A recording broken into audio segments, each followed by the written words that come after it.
Por que será que tanto Deus quanto o inimigo falam diretamente à mulher quando algo grandioso está em jogo?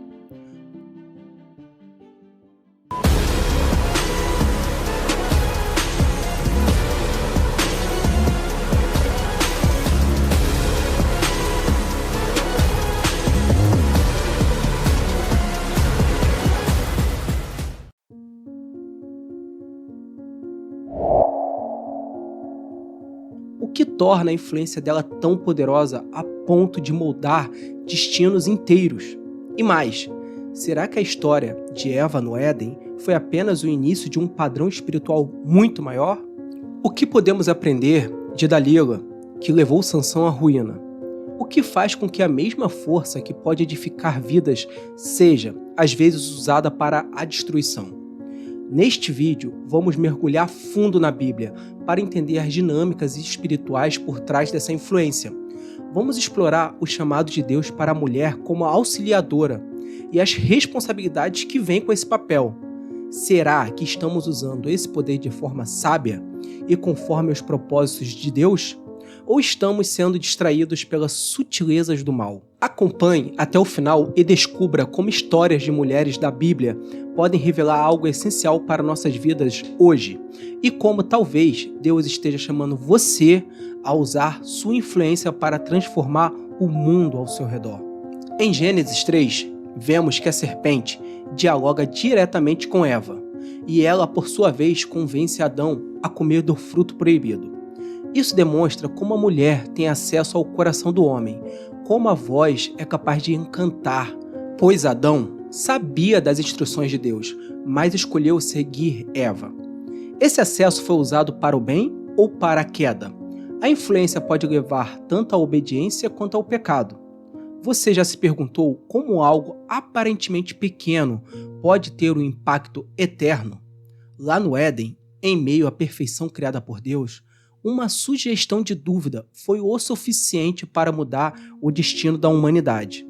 A serpente, astuta, não confrontou diretamente a ordem de Deus, mas a distorceu, lançando uma pergunta que ecoa até hoje. É assim que Deus disse. Imagine viver em um paraíso perfeito, onde tudo o que você precisa está ao alcance das suas mãos. Onde Deus anda e fala com você diretamente, diariamente. E ainda assim, no meio desse cenário de completa harmonia, surge uma voz sutil. Uma pergunta que aparentemente não carrega maldade. Imagina o que se passou na mente de Eva naquele instante. Será que ela pensou? Por que Deus limitou algo que parece tão bom? Será que você sentiu que estava descobrindo uma liberdade que havia sido negada? E quando ela ofereceu o fruto a Adão, talvez tenha agido movida pelo desejo de compartilhar algo que julgou ser benéfico? Gênesis 3 nos leva para o momento em que o coração humano foi desviado pela dúvida. Eva não percebeu a profundidade do engano que estava sendo plantado em seu coração. O inimigo já havia vencido a batalha sutil, usar a confiança e o amor entre eles para desviar ambos do propósito de Deus. O pecado entrou no mundo e suas consequências não foram apenas físicas, mas profundamente espirituais, separando o homem de Deus e quebrando a harmonia perfeita que existia. A serpente não ordenou: rebela-te contra teu Deus, desobedeça a ele. Não, o mal é muito astuto. Ele distorce, insinua, semeia dúvidas e, na fragilidade de um momento, o foco de Eva deixou de ser a abundância que Deus havia dado para se fixar no único limite que ele havia estabelecido. E o que dizer de Adão? O homem que ouviu diretamente de Deus o mandamento original, mas escolheu seguir a voz da mulher, que amava, em vez da palavra do Criador. Nesse momento, vemos como o amor e a confiança podem ser usados pelo mal para nos afastar do propósito de Deus.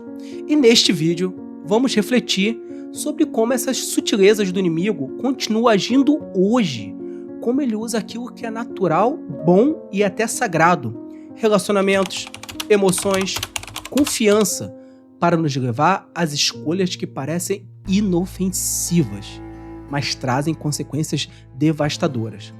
Como o mesmo amor que pode ser transformado em uma arma de destruição. Será que estamos atentos às armadilhas do mal? Estamos vivendo focado nas bênçãos ou fixado nas limitações? Gênesis 3 ainda se repete todo dia em cada um de nós, revelando o coração humano e o plano de redenção que Deus que começou ali mesmo no Éden.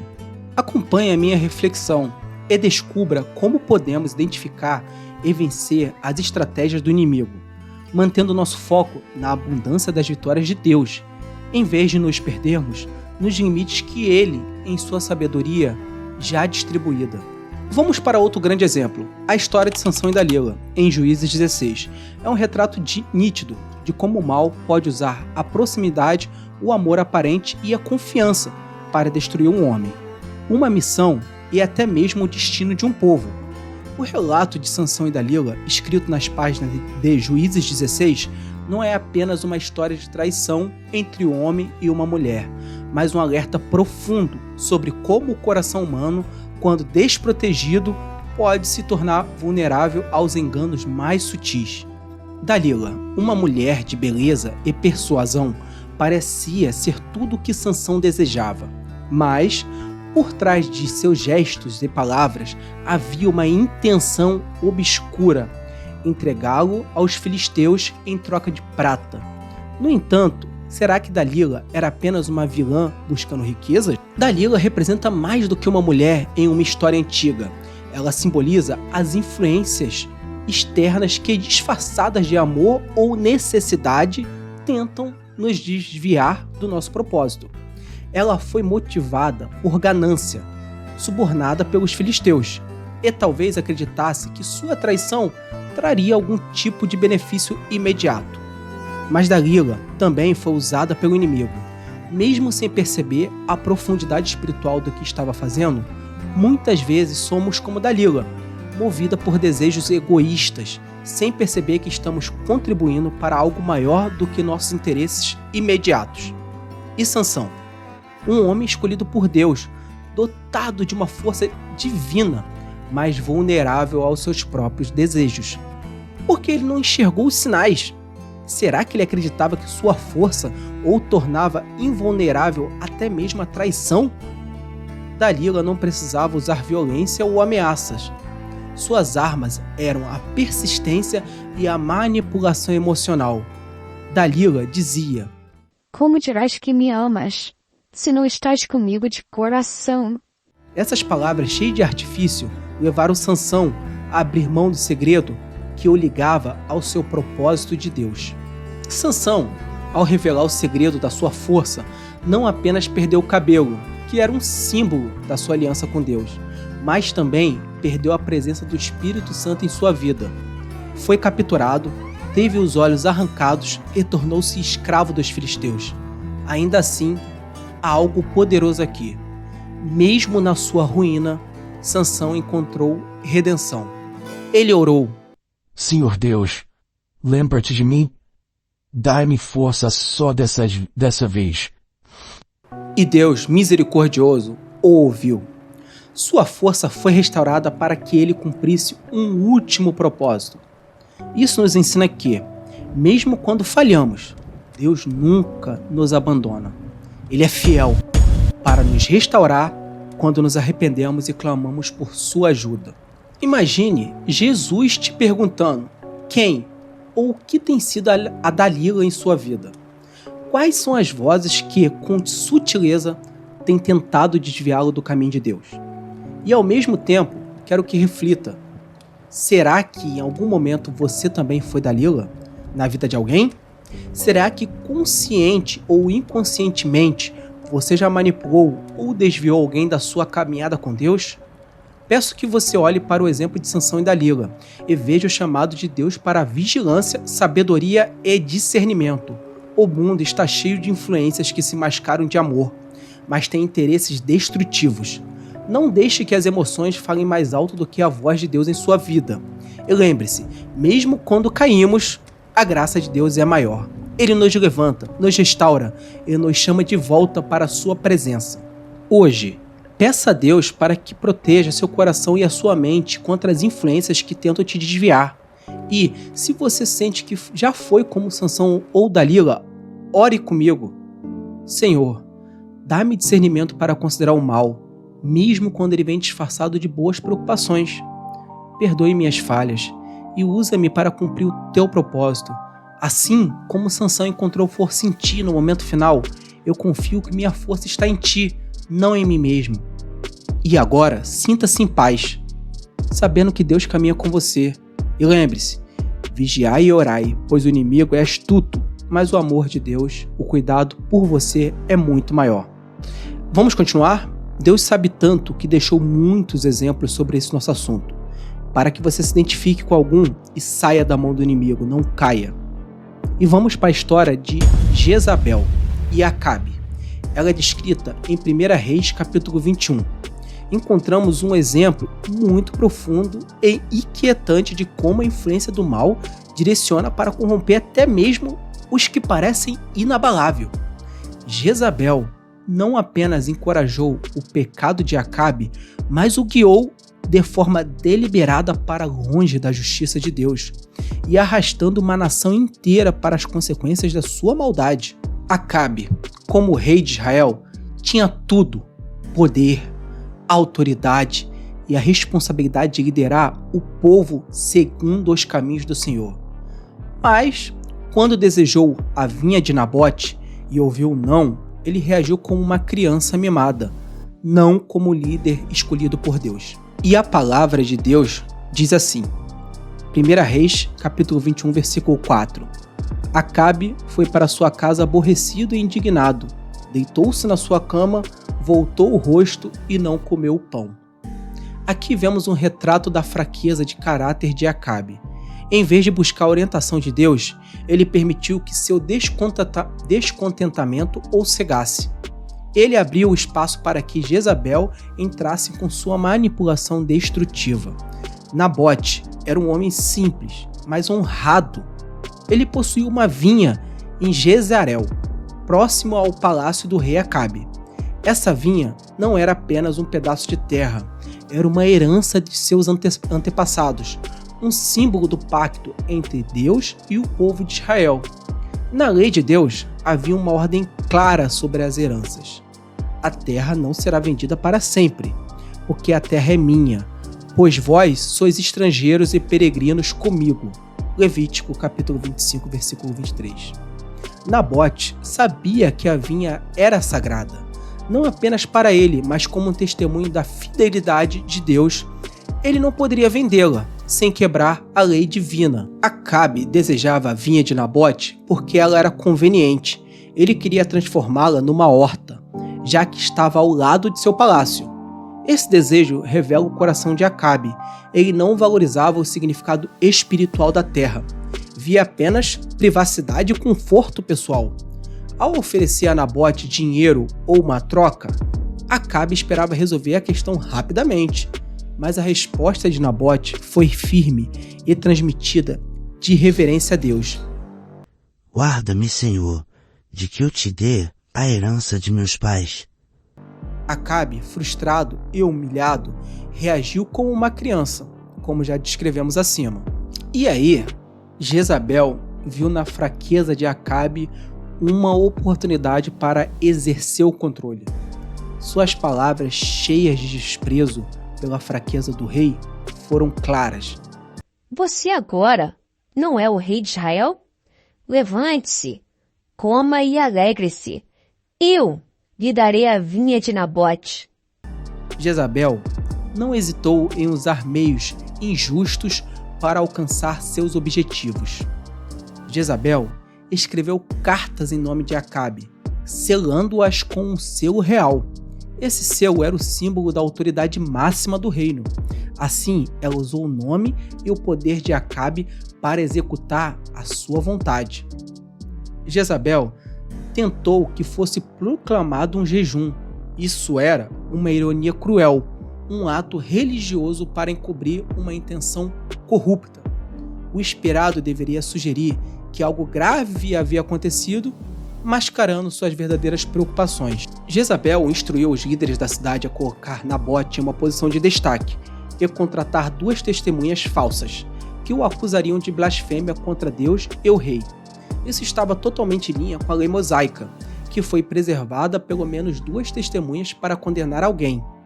Pelas palavras de 2 ou 3 testemunhas serão mortas o que houver de morrer. Deuteronômio capítulo 17, versículo 6. Após as acusações, Nabote foi apedrejado até a morte e em sua terra ficou disponível para ser tomada. Jezabel então informou a Acabe que ele poderia tomar posse da vinha.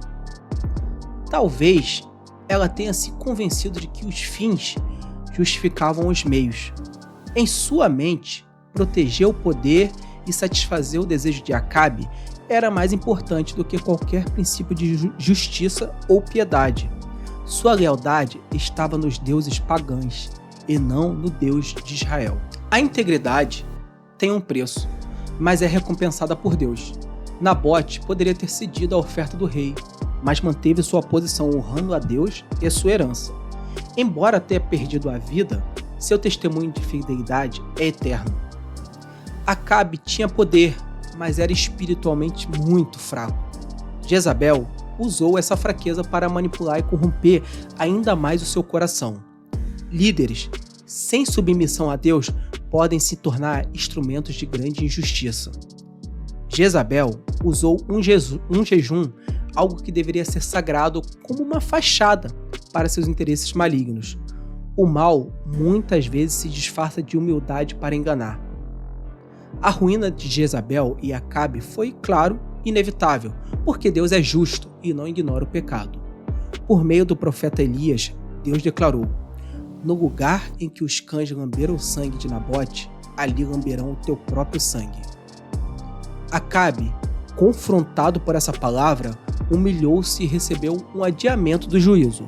No entanto, a arrogância de Jezabel a manteve firme em seu caminho de destruição. Seu fim foi trágico e simbólico. Os cães comeram Jezabel no campo de Jerez, e não haverá quem a sepulte. Hoje, pergunto a vocês, o que há na sua vida que tem o mesmo valor espiritual da vinha de Nabote? Talvez seja sua fé, sua integridade ou sua conformidade ao chamado de Deus. Você está sendo ameaçado por pressões externas ou tentativas? E mais, você está usando sua influência como Jezabel para manipular e alcançar objetivos egoístas? Ou está sendo fiel como Nabote, mesmo quando isso custaria bem caro? Hoje, refletimos juntos. Existe algo em sua vida que se assemelha à fraqueza de Acabe ou à manipulação de Jezabel? Talvez você esteja cedendo a influências erradas, ou talvez esteja usando mal sua própria influência. Clame a Deus por discernimento, coragem e pureza de coração. Ele é fiel para transformar nossas fraquezas em força e nos guiar pelo caminho da justiça. Vamos orar juntos? Senhor, dá-me olhos para enxergar o engano e um coração firme para resistir à manipulação. Ensina-me a usar nossa influência para edificar e não para destruir. Que Tu, meu Deus, seja sempre nossa força, nosso guia e nosso propósito. Amém. Que você hoje que está assistindo esse vídeo esteja com o coração cheio da verdade de Deus, vigilante contra as sutilezas do mal e fortalecido pela graça que só Ele pode nos oferecer. Seja luz onde quer que esteja, sabendo que o poder do Espírito Santo é maior do que qualquer influência do mundo. E você, conhece a história de Herodias na Bíblia? Herodias vivia em uma união ilícita com Herodes Antipas, tendo abandonado seu marido Felipe, que era irmão de Herodes. João Batista, como profeta, denunciava publicamente esse relacionamento pecaminoso, gerando o ódio de Herodias. Ela ansiava pela morte de João, mas faltava-lhe a oportunidade perfeita. Durante uma celebração pelo aniversário de Herodes, Herodias enviou sua filha, Salomé, para dançar diante dos convidados. Encantado, Herodes ofereceu um juramento público: pede-me o que quiseres e eu te darei. Guiada por Herodias, a jovem pediu a cabeça de João Batista. Herodes, mesmo relutante, não quis quebrar sua promessa diante dos convidados e ordenou a execução de João. Herodias sabia que Herodes respeitava João Batista e hesitava em matá-lo. Ela agiu indiretamente usando sua filha como intermediária. O pecado se transveste de estratégia para esconder sua verdadeira face, explorando momentos de fraqueza. E nós? Quantas vezes permitimos que o orgulho ou o desejo de vingança nos levem a manipular situações para alcançar nossos objetivos? Novamente, o mal usando coisas sagradas, bem sutis. Você nunca vai suspeitar da intenção da sua mulher, da mulher que você escolheu para a sua vida, ou até mesmo da sua maior herança, um filho. A vergonha de Herodes em recusar o pedido diante de tantos convidados revela como o orgulho pode levar a decisões desastrosas. A opinião pública se torna um ídolo que muitos não desejam contrariar. João Batista morreu por proclamar a justiça. A história de Herodias nos lembra que a verdade frequentemente enfrenta resistência feroz daqueles cujo o pecado ela expõe. E eu falo sempre uma frase: quer afastar um grande homem? Diga mentiras. Quer agradar um homem fraco? Diga as mesmas mentiras. Muito em paralelo com o orgulho, ainda tem a história de Mical, que é o desdém que feriu o espírito. Quando Davi trouxe a Arca da Aliança de volta a Jerusalém, ele dançou com entusiasmo diante do Senhor, vestindo apenas uma túnica simples. Mical, ao ver a cena, desprezou em seu coração. Quão honrado foi o rei de Israel, descobrindo-se perante as servas de seus servos. Davi repreendeu Mical, declarando que sua alegria era para o Senhor. O texto registra que Mical permaneceu sem filhos até o dia de sua morte. É um indicativo da ruptura em seu relacionamento com Davi e possivelmente do julgamento de Deus sobre sua atitude. E não se esqueça que Mical era filha de Saul, o antigo rei de Israel antes de Davi. Mical não precisou conspirar ou agir diretamente contra Davi. Suas palavras de desprezo eram suficientes para tentar minar seu espírito e desviar seu foco do louvor a Deus. Quantas vezes permitimos que palavras de desânimo ou críticas apagassem o nosso fogo espiritual em nós mesmos ou em outros? Davi escolheu agradar a Deus acima das expectativas humanas. Ele não permitiu que o sarcasmo de Mical limitasse a sua adoração. A verdadeira devoção requer coragem para ser autêntico diante de Deus, independentemente das críticas. O texto sugere que a falta de filhos de Mical não foi apenas uma consequência natural, mas um reflexo de sua desconexão espiritual e emocional com Davi. O desprezo tem o poder de construir muros entre corações. Tanto Herodias quanto Mical nos mostram que o pecado frequentemente age de maneira disfarçada. Ele pode se manifestar como uma busca por justiça, ou como uma crítica aparentemente inofensiva, mas suas raízes estão na separação de Deus. Herodias influenciou sua filha para o mal, e Mical tentou influenciar Davi com críticas. Esses exemplos nos alertam sobre como nossas palavras e ações podem direcionar outros ao erro e a afastá-lo do nosso próprio propósito, de Deus. Herodes escolheu agradar seus convidados. Davi escolheu agradar a Deus. Sempre enfrentaremos momentos em que precisaremos decidir entre o aplauso dos homens e a aprovação de Deus. Que possamos, como Davi, dançar com alegria diante do Senhor, mesmo sobre os olhares críticos da sociedade. Será que estamos permitindo que as vozes do desprezo ou da manipulação nos desviem de nossa missão, ou estamos firmes, como João Batista e Davi, vivendo e adorando com integridade diante de Deus? A história de Herodias nos alerta sobre os perigos do orgulho e da vingança, e que a história de Mical nos inspire a nunca reter nossa adoração por medo de julgamento humano. Como seguidores de Cristo, somos chamados a ser luzes que iluminam, não sombras que obscurecem. Hoje entendemos como as grandes mulheres das nossas vidas conseguem ter acesso ao nosso coração, nos influenciar até os dias de hoje. Eva, Dalila, Jezabel, Herodias, Mical, Todos esses exemplos nos mostram como o poder da influência feminina pode alterar o curso da história, mudar destinos e muitas vezes selar a sorte de pessoas ao seu redor. Mas o que aprendemos com isso? O que essas histórias têm realmente a nos ensinar? Eva, no Jardim do Éden, com uma única dúvida semeada, trouxe a queda, não apenas sobre si, mas sobre toda a humanidade. Dalila, com a sua astúcia e manipulação, destruiu o herói Sansão, e não usando força, mas pela confiança cega que ele depositou nela.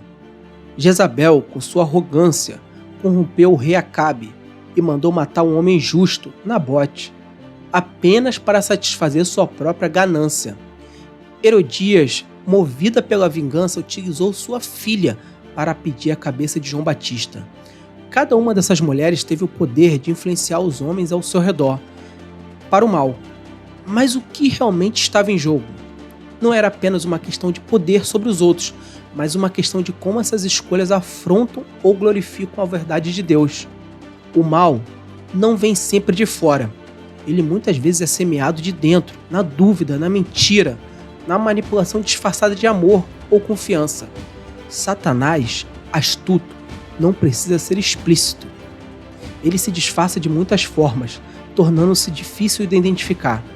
Eva, Dalila, Jezabel, Herodias, Mical não eram apenas ferramentas do mal, mas também agentes de escolha, cada uma com o poder de decidir como responder ao chamado de Deus ou à sedução do inimigo.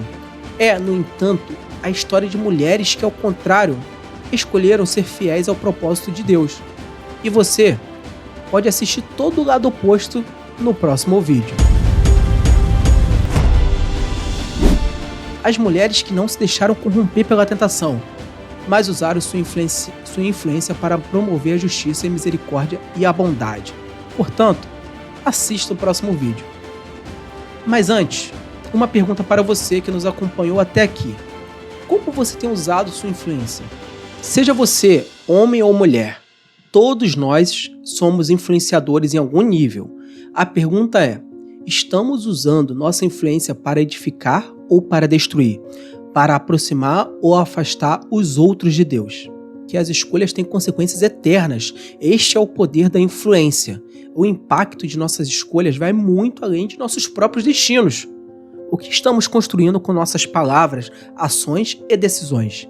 Estamos sendo os instrumentos de paz ou de destruição? Deus nos chama para escolher a vida, a justiça e a verdade. E se você ficou tocado por essa reflexão, baseado somente na Bíblia, se essas histórias têm tocado seu coração, se você está sentindo o peso das escolhas que tem feito, saiba que ainda há tempo. Deus oferece graça. Ele é um Deus de oportunidades. E assim como Ele usou poderosamente mulheres como Esté e Débora, Maria, Ele pode usar você para a sua glória. É tempo de tomar decisões firmes e escolhas sábias. Vamos orar juntos. Que Deus nos conceda sabedoria para usar nossas influências para o bem e para a sua glória. E lembre-se, a história não terminou aqui. O impacto de suas escolhas pode continuar por gerações. Escolha bem e siga a direção de Deus. Se este vídeo tocou seu coração, se você deseja receber mais ensinamentos como esse, não deixe de se inscrever no canal, compartilhar e continuar essa jornada conosco. Juntos, podemos crescer e aprender a viver conforme o coração de Deus. Até a próxima, forte abraço, confirme a sabedoria.